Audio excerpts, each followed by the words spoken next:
So you got yourself a nice electric drum kit and you're wondering, can I use this thing live? I'm here to say, absolutely. I'm going to give you some tips and tricks in this video of things that I've learned by using our electric drum kit live in gigs. We picked up the Roland TD17KVX for our practices so that we could keep the volume in our house down while we were playing. Since a lot of us were already playing on guitar modeling pedals, it only made sense, and we switched to headphones. But one day we were doing a gig at a local bar that's a little bit on the smaller side, and it's one of those places where they put you right in the back wall, and then there was another sidewall very, very close. And we were noticing how incredibly hard it was to get a good mix in that room because the acoustic drums were so incredibly loud. In fact, the loudest part of the acoustic drum set seemed to come from the cymbals, and those same cymbals were cutting so hard they were flying right into our microphones, and since I stand right in front of the drum kit, it was hitting my microphone extremely loud, and it would hit all of our singers, and it made it hard because we play with in-ears and we couldn't hear very well. So the very next time that we were going to play, we decided, what if we tried using our electric kit? And did it work out? Sure did. Now, one thing that a lot of drummers will try to do at some point is create a hybrid kit. And what they do is they take these cymbals off and they replace them with their metal cymbals. And the reason is pretty clear. It's because this is just a piece of rubber and a hard piece of plastic. So this is not going to rebound or feel the same way as hitting a metal cymbal. But I would strongly advise that you do not do that. The reason being is nobody in the crowd ever wants you to turn down the kick. Occasionally your snare will be too loud, but your toms are never a problem either. It's almost always the cymbals. Metal cymbals in a small room with a lot of reverb and walls bouncing off and amplifying that sound can sound like an airplane taking off and cut your head off. The other portion that drummers also have a hard time with is actually the hi-hat, and which makes sense because besides the snares, that's the thing you're going to be hitting the most. And again, it's a rubber cymbal, and in our case, our hi-hat just goes up and down, and it has a trigger underneath, and once it hits that trigger and collapses on it, that tells us that it's closed.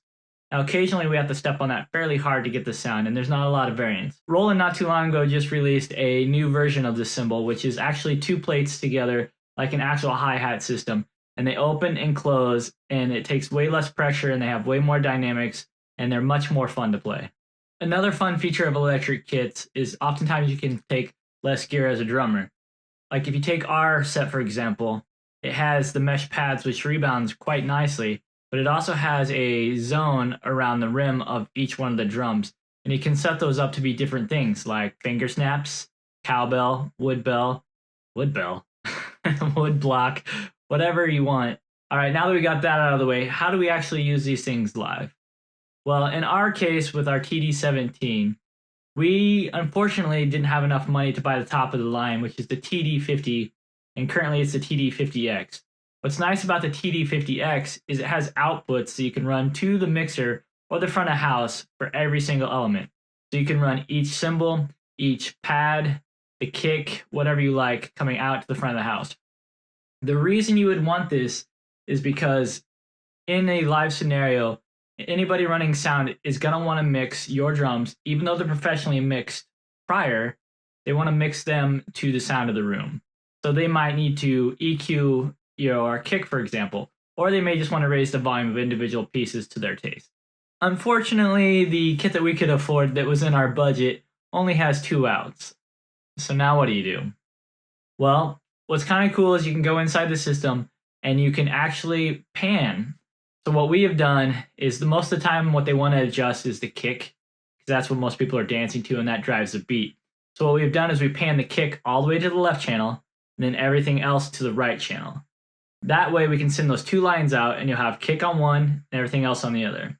Now this isn't ideal for EQing, but you can EQ all the kicks separately, and then all the rest of the pads and the cymbals can be EQ'd the other way. And generally, if you want to get a decent sound, like say the low tom is too boomy, you can go in there and cut an EQ right at the frequencies that would be affected, and it generally isn't going to affect anything else like your cymbals or your snare. But ideally, if money wasn't an issue and we wanted to keep a Roland set, I would definitely go with something that had outs for everything. Now, Alesis does make a Strike or Strike Pro that has the outs for every single part, and that unit costs way less than the TD50, and it actually looks really, really nice. I haven't messed with it, so I don't know how it sounds, but most of these units electric drums, all electric drums alike, you can download different sounds from different forums and different Facebook groups and different websites where they've cultivated sounds for exactly what you're looking for. So if you want a sound that sounds like a Black Beauty snare, you can download one that somebody's done in their studio that you can put onto your kit and use that for the live setting. Another thing that I would recommend for sure is, even if you're running in-ear monitors, to make sure that you're running a floor wedge or some sort of monitor in front of the drum kit. The reason that we've found is that when we were using the kit, we got comments like, I can see the drums, but I can't hear the sound coming from the drums. Like, you still hear it coming from the PA speakers, but when you're up by the dance floor and you get really close, you'll notice there's no sound coming from the drums. Now, most people don't really care that they can't hear the guitars because the guitars are always back there, but you always hear the drums. So if you run a monitor at a lower volume, you won't be splashing into everybody's microphones, and it's going to sound more like an acoustic kit because you're going to have a little bit of that stage volume. So now you're saying, well, sure, they work great for small venues where acoustic drums can be way too loud and you don't want to use a drum shield. But what about larger venues? And honestly, I'm seeing a lot more bands and cover bands alike using the Roland TD50 or a larger kit in very large venues. We play in a couple medium to larger size venues quite often, and we've used the Roland kit in both of those venues quite successfully. In fact, one of the venues was trying to keep the noise level down so much that they bought their own TD50 for bands to use. There you have it. If you're thinking about using an electric drum set live, I say go for it. Yeah, there's going to be a little bit of learning curve to using them live, but use the tips and tricks that I've given you in this video, and I guarantee you're going to have a great show, and you're going to find that your electric drum set can be used a lot of the times. I would never give up an acoustic drum set because sometimes they're just fun to play, but now you can have another tool in your toolbox to use for your shows. Thank you for watching my video, and we'll catch you next time.